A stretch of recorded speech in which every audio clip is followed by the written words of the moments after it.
Fast Five on Fast Friday. 4 Fords and 1 Chevrolet. Up the top of the list, Kevin Harvick in a Ford. You know, the start of the season, it's always hard when drivers change teams, when a car comes back in the same colors and numbers with a different driver, when the panning roof camera comes back. How about that? I love it. Thank you, NASCAR, for bringing that back for us. That's a big thing. But I think the hardest thing I'm going to have to get used to about this season is putting those 4 Stewart-Haas drivers in Fords. And I'm not the only one who's having trouble with it.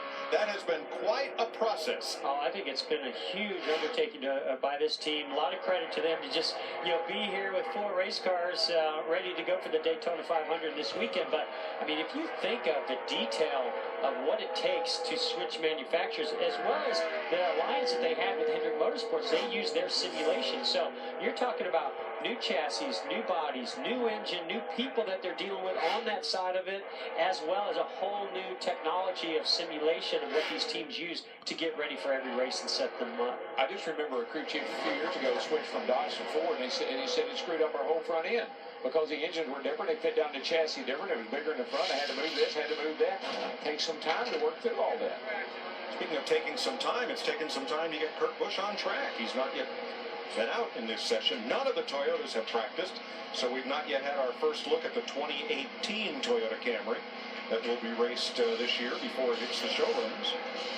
Certainly nobody has done more over the offseason than Stewart-Haas, getting all their teams ready to come down here. Of course, we see here with Denny Hamlin, a new Toyota that you're making some comments about. DW, what do you think of that new thing? I think it looks pretty awesome to me. I was saying, why would you change the body? You had a pretty good one the way it was, but I've seen some pictures of this thing, and I think it's going to do a really nice job for them. It really looks good. Well, we'll see that aggressive new beak or nose on track pretty soon here, as we have 11, a little more than 11 and a half minutes left to go in practice 1.